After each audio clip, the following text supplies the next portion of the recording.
precioso Dios amado, amado Señor, te adoramos, Rey de verdad, te exaltamos, Príncipe de paz. Hermoso, hermoso Jesús, tus ojos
aconteció que yendo de camino entró en una aldea y una mujer llamada Marta le recibió en su casa.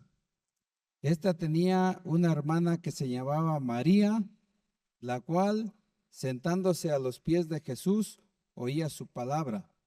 Pero Marta se preocupaba con muchos quehaceres y acercándose dijo: Señor, ¿no te da cuidado que mi hermana me deje servir sola? Dile pues que me ayude. Respondiendo Jesús le dijo: Marta, Marta, afanada y turbada estás con muchas cosas, pero solo una cosa es necesaria, y María ha escogido la buena parte, la cual no le será quitada. Durante la semana nos ocupamos de nuestros quehaceres, nuestras actividades, nuestras diferentes ocupaciones que tenemos, y que muchas veces esas ocupaciones nos traen aflicción, nos traen preocupación, nos traen ansiedad, turbación, así como le dijo aquí Jesús a Marta, le dice: afanada y turbada estás con muchas cosas. Pero Jesús la orienta y le dice: solamente una cosa era necesaria. En un sentido, Marta estaba pensando que lo que hacía ella era mejor que lo que estaba haciendo María, pero Jesús dice no la condena, pero le dice que era más importante estar escuchando su palabra, y es lo que hemos hecho nosotros. Hemos decidido en este día escuchar la palabra de Dios. Amén, hermanos. Vamos a orar y a pedir la dirección de Dios. Altísimo Dios y Padre, en esta hora de la tarde, Señor, pido tu dirección, tu guianza para exponer tu santa palabra. Oh Dios, que pueda comunicar lo que tú quieres enseñar a tu iglesia en este tiempo, Señor, en el nombre de Jesucristo, Dios. Amén. Acompáñenme a leer en el libro de Hebreos, Hebreos capítulo 1. Esta carta a los hebreos fue escrita a los judíos que se estaban convirtiendo al cristianismo, pero muchos de ellos, a causa de la persecución, estaban tentados a abandonar la fe. Y entonces, por eso el autor le expone cuán importante es mantenerse, perseverar en la fe cristocéntrica. Y voy a leer en el capítulo 1 del versículos 1 al 4. Dice así: Dios, habiendo hablado muchas veces y de muchas maneras en otro tiempo a los padres por los profetas, en estos postreros días nos ha hablado por el Hijo, a quien constituyó heredero de todo y por quien asimismo hizo el universo, el cual, siendo el resplandor de su gloria y la imagen misma de su sustancia, y quien sustenta todas las cosas con la palabra de su poder, habiendo efectuado la purificación de nuestros pecados por medio de sí mismo, se sentó a la diestra de la majestad en las alturas, hecho tanto superior a los ángeles, cuanto heredó más excelente nombre que ellos. En un principio menciona el nombre de Dios, y la gente desde el principio de la humanidad ha tenido nociones acerca de Dios. Una de ellas es el panteísmo. Por ejemplo, nos dicen que para ellos confunden a la naturaleza con Dios, pero así como una poesía no es el poeta, o una música no es el músico, también la creación no es Dios. Entonces ellos erran en su idea acerca de Dios. También otra posición que existe acerca de Dios es el deísmo. Para ellos, Dios creó el universo, pero lo dejó abandonado. Es como si le diera cuerda y lo puso a funcionar y que se quedara solo, gobernado por leyes naturales, ¿sí? Pero Según la Biblia, Dios no es así. Dios es un ser personal y único que se ha revelado, que ha hablado a la gente desde el principio de la humanidad. Por ejemplo, Dios se reveló a Abraham, le hace un llamado. Eso lo podemos leer en Génesis 12, cuando le dice: vete de tu tierra y de tu parentela, de la casa de tu padre, a la tierra que te mostraré, y haré de ti una nación grande. Te voy a bendecir, engrandeceré tu nombre, vas a ser de bendición. También encontramos que Dios hablaba con Moisés en el monte Sinaí, le dio las tablas del testimonio que contenía los 10 mandamientos. Y también Dios se reveló a Jacob en sueños, a Isaías en visiones, y entonces de diferentes maneras Dios se comunica. Pero en este pasaje encontramos que la revelación final y completa de Dios es a través del Hijo, a través de Jesús. Y nos dice en el versículo 2 que Él es el heredero de todo y por quien asimismo hizo el universo. Jesús participó, el Hijo de Dios participó activamente en la creación. Él era el agente juntamente con el Padre, estaba activo en la creación, pero no solamente hizo, por quien hizo el universo, sino también que nosotros somos y estamos hechos para Él. Hace tiempo había en el siglo II después de Cristo, existía una manera de pensar que se le conoció como el modelo geocéntrico del universo. Geo significa tierra y céntrico centro. Entonces, en aquel tiempo y hasta el siglo XVI, la gente pensó que la tierra era el centro del sistema solar y de todo el universo. Pero ya en el siglo XVI surgieron hombres como Galileo Galilei, como Isaac Newton, que corrigieron esa visión que la gente y el mundo de aquel entonces tenía. Y gracias a las investigaciones y a los adelantos científicos, al descubrimiento del telescopio, descubrieron que esa teoría era falsa. Entonces surgió el modelo heliocéntrico. Sí, helio significa sol. Entonces descubrieron que la Tierra no era el centro del universo, sino el Sol era el centro del universo, y los planetas son los que giraban alrededor de él. Entonces, vemos también aquí que dice que Jesús es el resplandor de la gloria de Dios. Jesús vino a presentarnos cómo es Dios. Él es el resplandor de su gloria y lo manifestó mediante su poder, con las señales que Él hacía, con los milagros que Él hacía cuando estuvo aquí en la tierra. Pero también, principalmente, manifestó la gloria de Dios a través de su carácter, a través de los atributos morales que se relacionan con el hombre. Y creo que el más sobresaliente de ellos es el amor. Por eso dice en este versículo 3 que además de que Él es el creador, Él también es el sustentador.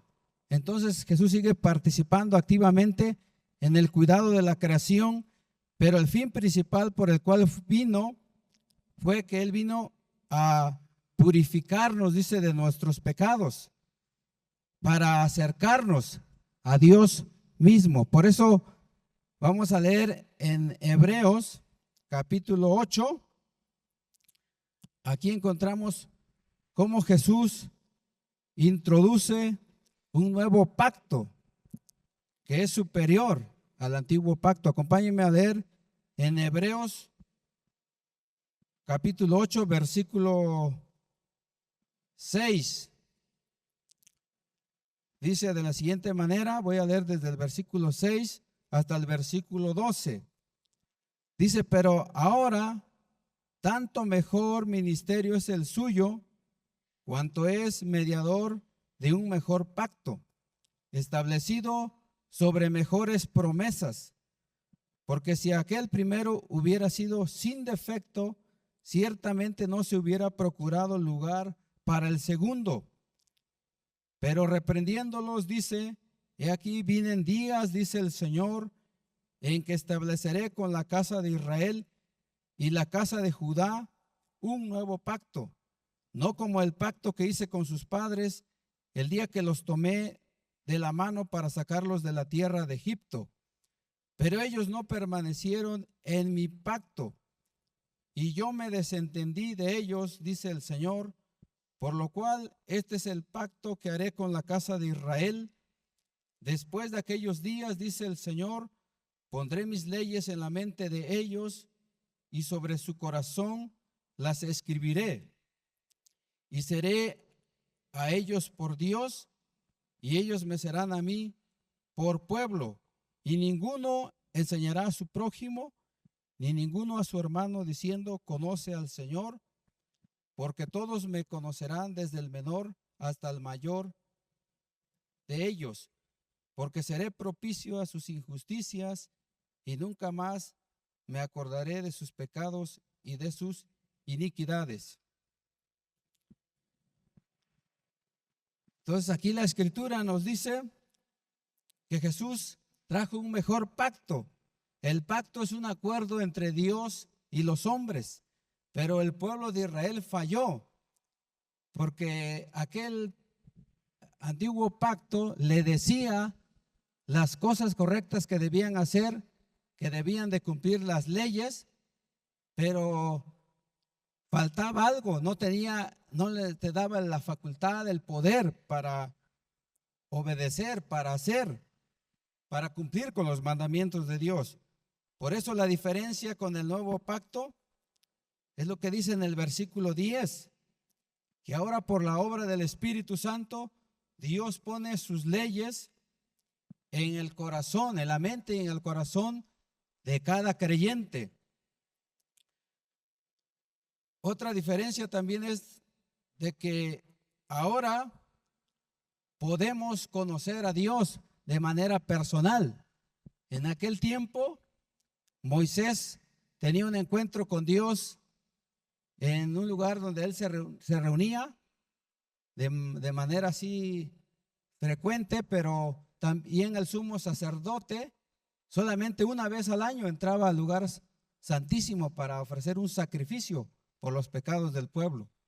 Y también eran auxiliados por los demás sacerdotes y levitas, pero ninguno de ellos podía conocer a Dios de manera personal. Pero ahora, gracias a Jesucristo, podemos conocerlo a Dios. Amén, hermanos.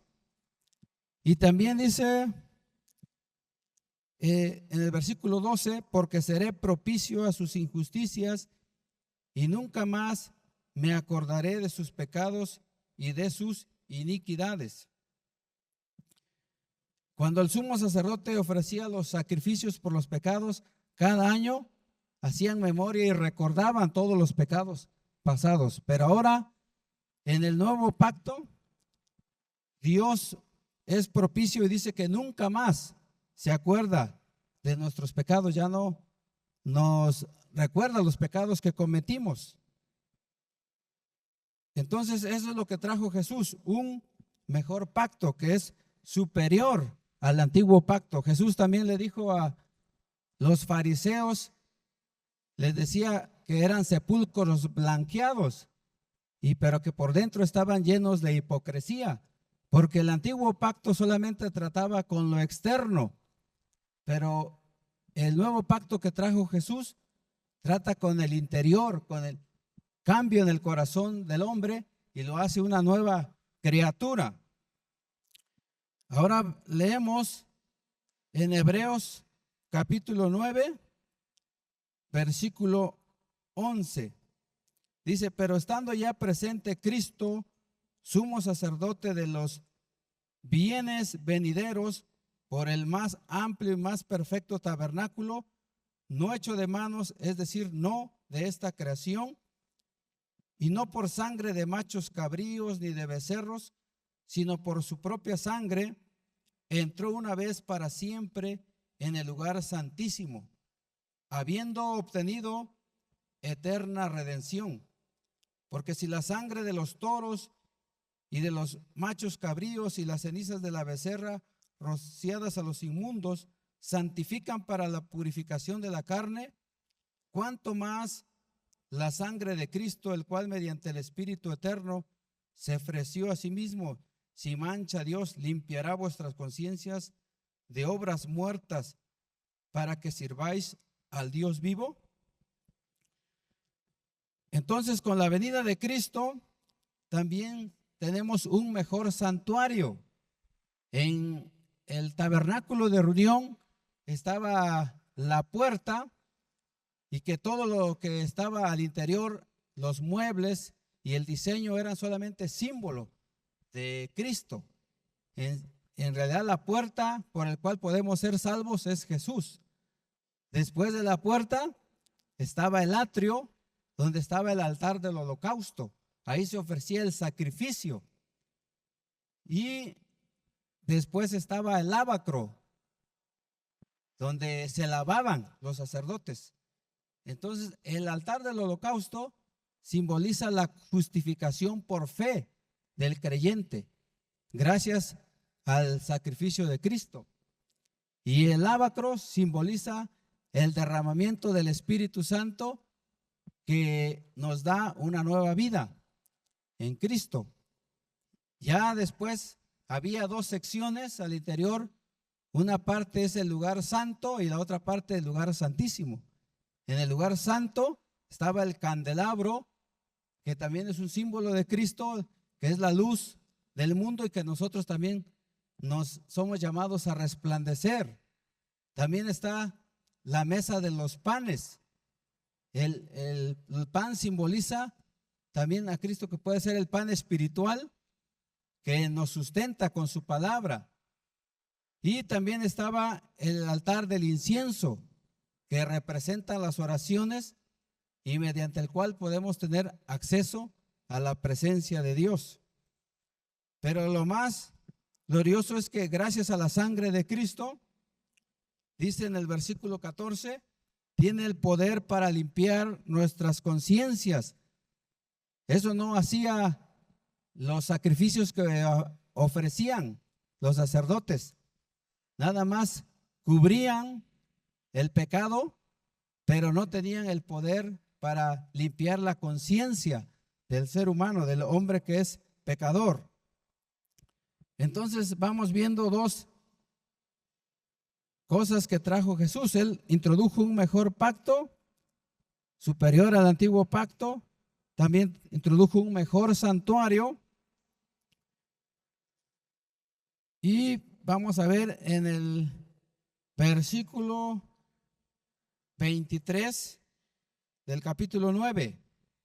Dice: fue pues necesario que las figuras de las cosas celestiales fuesen purificadas así, pero las cosas celestiales mismas con mejores sacrificios que estos, porque no entró Cristo en el santuario hecho de mano, figura del verdadero, sino en el cielo mismo, para presentarse ahora por nosotros ante Dios, y no para ofrecerse muchas veces como entra el sumo sacerdote en el lugar santísimo cada año con sangre ajena.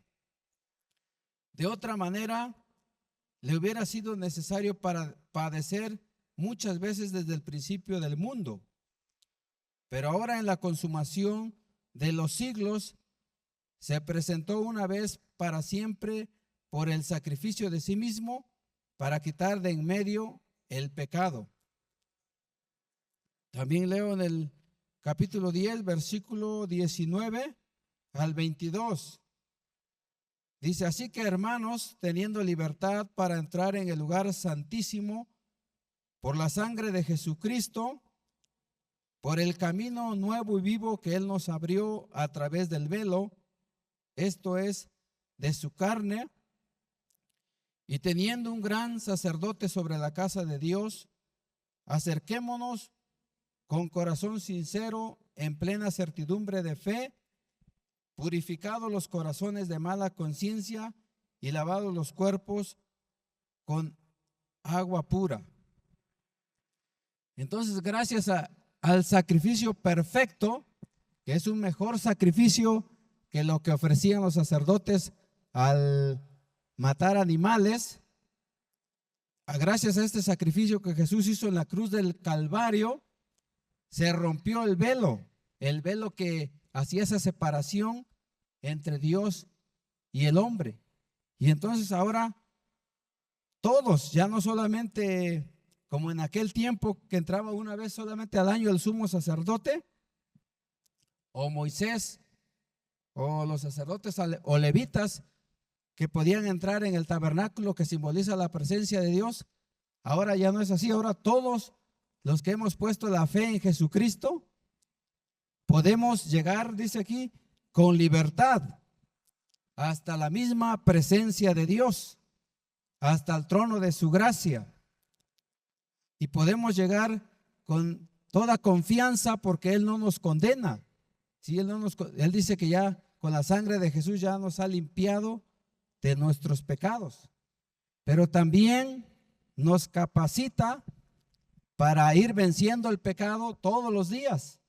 Amén. Nos da por medio del poder de su Espíritu Santo, nos da la fortaleza y el poder para vencer las tentaciones.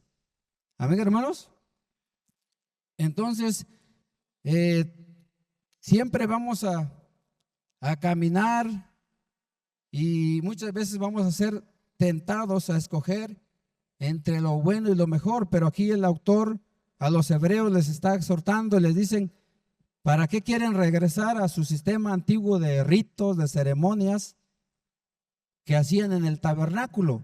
Si eso solamente era una figura de la realidad, porque Cristo ya vino, ¿sí? Cristo ya dio su vida por ustedes, entonces ya no tiene caso volver a ese sistema antiguo, sino manténganse firmes en la fe en Cristo.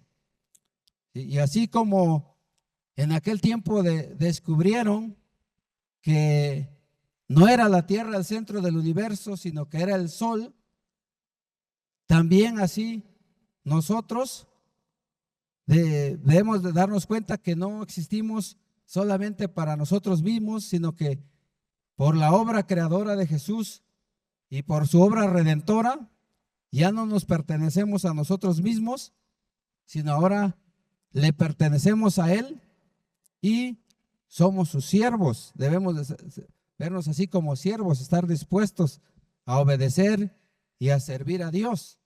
Y de esa manera, la cosmovisión egocéntrica que tenemos muchas veces se va a ir transformando a una cosmovisión cristocéntrica. ¿Sí? Decía ahorita el pastor, vamos a orar porque hace falta obreros. ¿Sí? Entonces, a veces la comodidad o las condiciones que tenemos, pues no las queremos dejar, no queremos sacrificar el tiempo, el esfuerzo, el recurso muchas veces, porque ya nos adaptamos, ya nos acostumbramos a un estilo de vida. Pero Jesús nos dice cada día que seamos mejores, que vayamos más allá y demos un paso extra para seguirle y servirle. Amén, hermanos. Bueno, les pido que nos pongamos en pie y vamos a orar.